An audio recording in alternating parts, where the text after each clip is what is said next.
تمہارا پیٹ جھوٹا ہو سکتا ہے لیکن میرا فرمان جھوٹا نہیں ہو سکتا۔ سبحان اللہ۔ تیسرے دن جب گئے انہوں نے شہد استعمال کیا، شہد استعمال کر کے آئے اور آ کر کہنے لگے آقا بالکل میں صحیح ہو گیا۔ جب انسان کسی چیز کے بارے میں تشخیص کرتا ہے، کسی مرض کے بارے میں تشخیص کرتا ہے تو وہ ظنی ہے۔ انبیاء کرام علیہ السلام تشخیص کرتے ہیں تو وہ کیا ہے؟ یقینی ہے۔ نبی کریم علیہ السلام نے یقینی طور پر فیصلہ کیا۔ بخاری شریف میں بہت مشہور حدیث ہے کہ قبیلہ عرینہ کے کچھ لوگ آئے، نبی کریم علیہ السلام کے پاس آ کر بڑی بڑی باتیں بنانے لگے۔ حضور ہم ایمان لے آئے، اتنا احسان ہے، حضور ہم نے یہ کیا وہ کیا فلاں کیا۔ نبی کریم علیہ السلام سنتے رہے۔ آخر وہ مدینہ منورہ میں کچھ دن ہی رہے تھے کہ مدینہ منورہ میں وہاں کے آب و ہوا ان کے موافق نہیں، بیمار پڑنے لگے۔ نبی کریم علیہ السلام کی بارگاہ میں آ گئے، حضور ہماری طبیعت بگڑ رہی ہے، ہماری طبیعت خراب ہو رہی ہے۔ نبی کریم علیہ السلام نے فرمایا میں علاج بتا دوں؟ کہا کہ اسی کے لیے تو آئے تھے، علاج بتا دی۔ نبی کریم علیہ السلام نے فرمایا کہ فلاں مقام پر چلے جاؤ، وہاں پر کچھ اونٹ ہے، وہاں جا کر ان کا پیشاب استعمال کرنا اور اس کا دودھ استعمال کرنا اونٹنی کے، تم صحت یاب ہو جاؤ گے۔ بڑی حیرانگی ہوئی سب کو کہ سرکار علاج بتا رہے ہیں۔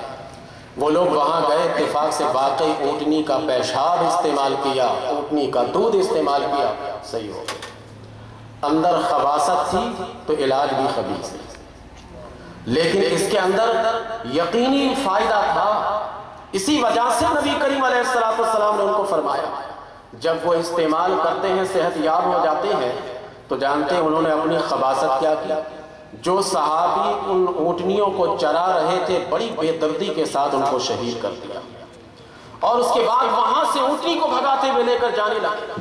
نبی کریم علیہ السلام نے فرمایا کہ ان کو پکڑو۔ چلیے تفصیل واقعہ میں نہیں جاؤں گا، یہی روک دیتے ہیں۔ فقہاء کرام اس حدیث شریف پر بحث کرتے ہیں کہ یہ پیشاب پاک ہے یا ناپاک ہے۔ بہرکیف اتفاق اسی پر ہے کہ پیشاب ناپاک ہے۔ پھر سوال یہ ہوا کہ پھر نبی کریم علیہ السلام نے ان کو پینے کے لیے کیوں کہا؟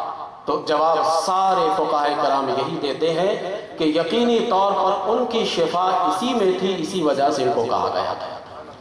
تو نبی کچھ ہدایت دیتے ہیں تو یقینی ہے، اور ہم اور آپ اپنی عقل سے کچھ ہدایت دیتے ہیں تو وہ ضروری ہے۔ ڈاکٹروں کے پاس جاتے ہیں ہمارا، تو ڈاکٹروں کے پاس جاتے کبھی ایک دوائی دیتے، 2 دن کے بعد پہنچیے، کہتے کہ اس سے فائدہ نہیں ہوا یہ لے لو، پھر جاتے کہتے اس سے فائدہ نہیں ہوا یہ دوائی لے لو۔ غرض کہ آپ کو دوائی بدل بدل کے ایک مریض نہیں 100 مریض بنا دیتے ہیں۔ یہ ضمنی ساری چیزیں ہیں، لیکن انبیاء کرام علیہم السلام جب بتاتے ہیں تو یقینی بات بتاتے ہیں۔ تو یہ انسان کے مسائل حل کرنے میں اور انبیاء کے مسائل حل کرنے میں یہ بنیادی فرق ہے کہ انسان جب اپنا مسئلہ حل کرتا ہے تو وہ ضمنی طور پر حل کرتا ہے، اور انبیاء کرام علیہم السلام جب آ کر حل کرتے ہیں تو وہ یقینی طور پر حل کرتے ہیں۔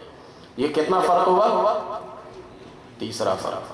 آپ بھی ساتھ ساتھ بولیے گا تو مجھے یقین ہو کہ آپ میری گفتگو سن رہے ہیں، ورنہ ایسا نہیں صرف مجھے دیکھ رہے ہیں۔ میں جو پوچھوں گا تو درمیان میں آپ بتائیے کتنے یہ ہوئے ابھی؟ 3۔ نمبر 4، انبیاء کرام علیہم السلام جو مسائل کو حل کرتے ہیں ان میں اور ہم میں فرق جانتے کیا ہے؟ ہم اپنے عقل کے ذریعے سے جب مسائل کو حل کرتے ہیں تو جس ماحول میں جاتے ہیں اس ماحول کا اثر لے لیتے ہیں، اور انبیاء کرام علیہم السلام ماحول کا اثر نہیں لیتے۔ اس کو ذرا دیکھیے آپ اس زمانے کے تناظر میں کہ ہم اپنے معاشرے کا اثر لے لیتے ہیں، ماحول کا اثر لے لیتے ہیں۔ دیکھیے آج کل کے کتنے ایسے ہیں جو اپنے سروں پر عمامہ سجاتے ہیں، جبہ پہنتے ہیں، دستار ان کے سر پر ہے، لیکن ان کو سے جب کہیے گا کہ حضرت جی مسائل ایسے ایسے ہیں، کیا دیکھو اب زمانہ بدل گیا ہے، اب یہ مسئلہ اس طرح نہیں اس طرح سے ہونا چاہیے، اس طرح سے ماحول کا اثر ان علماء نے لیا۔ عوام تو عوام ہے بیچارے، علماء نے لیا، اور وہ بھی علماء جو علماء سو کہیے جن کو، کبھی ان کو پتلون اسلامی نظر آ جاتا ہے، کبھی ان کو کوٹ ٹائی اسلامی نظر آ جاتا ہے، بولتے یہ تو علاقے کی بات ہے، لیکن انبیاء کی جماعت وہ ہے جو ماحول کا اثر لیتی ہے۔ ماحول جیسے ہو جائے یورپ میں جاتے ہیں، یورپ کے علماء کی بولی کچھ اور ہے، وہاں جائیے تو کچھ اور وہ کہیں گے، اور جو لوگ خالصتاً اسلامی معاشرے میں رہتے ہیں وہاں کے علماء کی بولی کچھ اور ہے۔ ماحول کا اثر لیا نا، تو ہم اپنی عقل سے جب مسائل کو حل کرتے ہیں تو ماحول کا اثر لے لیتے ہیں، لیکن انبیاء کرام ماحول کا اثر لیتے نہیں بلکہ ماحول کو مؤثر کر دیتے ہیں، متاثر کر دیتے ہیں، اسے ماحول کو اپنی ذات سے متاثر کر دیتے ہیں بلکہ ماحول کا اثر لیتے نہیں۔ یہ بتائیے کہ نبی کریم علیہ السلام جب مکہ کی سرزمین میں تشریف لائے تو وہاں کا ماحول کیا تھا؟ ماحول عجیب و غریب تھا وہاں کے ماحول میں جب تشریف لائے، لیکن نبی کریم علیہ السلام سے کبھی بھی یہ ثابت ہے شراب پینا دور کی بات ہے، محبت بھری نظر بھی شراب پہ ڈالی ہو کبھی آپ نے؟ بتوں کی عبادت بھی دور کی بات ہے، کبھی آپ کے دل میں بت کی عبادت کا خیال بھی آیا؟ طواف خانہ کعبہ کا جب وہ برہنہ کرتے تھے تو طواف اس طرح کرنا تو دور کی بات ہے، کبھی یہ تو بتائیے کہ میرے نبی کے دل میں کبھی ایسا ارادہ بھی آیا؟ ایک حدیث شریف جو تعمیر کعبہ سے متعلق ہے کہ نبی کریم علیہ السلام نے اپنی تہبند مبارک کو کھول کر کاندھے پر رکھا تھا۔ علماء فرماتے ہیں کہ ہم اس حدیث کو مانتے نہیں۔ ان سے کہا گیا کہ یہ تو بخاری میں ہے، کہا بخاری تو ہے ٹھیک ہے، لیکن بخاری کی عظمت میرے نبی کی عظمت سے اوپر نہیں ہے، اس میں میرے نبی کی عظمت پر داغ ہے، اس لیے یہ سندن بھی صحیح ہو میں نہیں مان سکتا اسے کہ میرے نبی صلی اللہ علیہ وسلم نے اپنے تہبند مبارک کو کھول کر کاندھے پہ رکھا، اگرچہ ایک ہے روایت بخاری شریف میں، لیکن اس پر بھی علماء نے قیل و قال کی ہے، بڑے تعبیرات کی ہے۔ اگر ایسا ہو جائے تو ماحول کا اثر ہوگا، لیکن میرے نبی نے ماحول کا اثر نہیں دیا۔ میرے نبی نے ماحول کو متاثر کر دیا کہ جس ماحول میں لوگ گانے بجانے پر فخر کرتے تھے وہاں قرآن کے نغمے گنگنائے جا رہے ہیں۔ آج مکہ المکرمہ میں چلے جائیے، چاروں طرف قرآن پاک کی تلاوت کی آواز آپ کے کانوں میں آئے گی۔ جو حاجی گئے ہیں ان سے پوچھئے، جو عمرہ کے لیے گئے ان سے پوچھئے کہ جہاں پر شراب پیتے تھے لوگ وہاں آب زمزم پینے پر فخر کرتے ہیں، جہاں پر لوگ لباس کے بغیر طواف کیا کرتے تھے وہاں پر عورتوں کو سارے لباس میں جکڑ کر طواف کرنے کا حکم دیا گیا۔ وہ مکہ المکرمہ اس نے نبیوں پر اپنے ماحول کا اثر نہیں چھوڑا بلکہ نبی نے ان پر اپنا اثر چھوڑ دیا۔ تو انسان جب مسائل کو حل کرتا ہے تو وہ ماحول سے متاثر ہو جاتا ہے، اور نبی جب حل کرتے ہیں تو ماحول سے متاثر نہیں ہوتے۔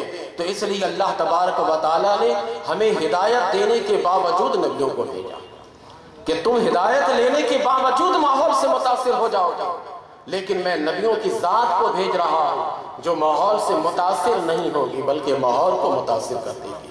یہ کتنا فرق ہوا انسان کے مسائل حل کرنے میں اور انبیاء کے مسائل حل کرنے میں، کتنا فرق ہوا؟ چار فرق ہو گئے۔ پانچواں فرق کیا ہے؟ پانچواں فرق یہ ہے کہ ہم جب کوئی مسئلہ کو حل کرتے ہیں تو وہ مسئلہ تمام بنی نوع انسان کے مسائل کے حل کے لیے ناکافی ہوتا ہے۔ جب ہم کچھ حل کرتے، جیسے ہمارے علاقے اورنگی ٹاؤن میں اگر کچھ مسائل پیدا ہوتے ہیں تو ہم ان مسائل کے حل کے لیے ایک لائحہ عمل بناتے ہیں، تو وہ لائحہ عمل کراچی شہر کے لیے نہیں ہے۔ کراچی شہر کے مسائل کو جب حل کرنے کے لیے کوئی مسئلہ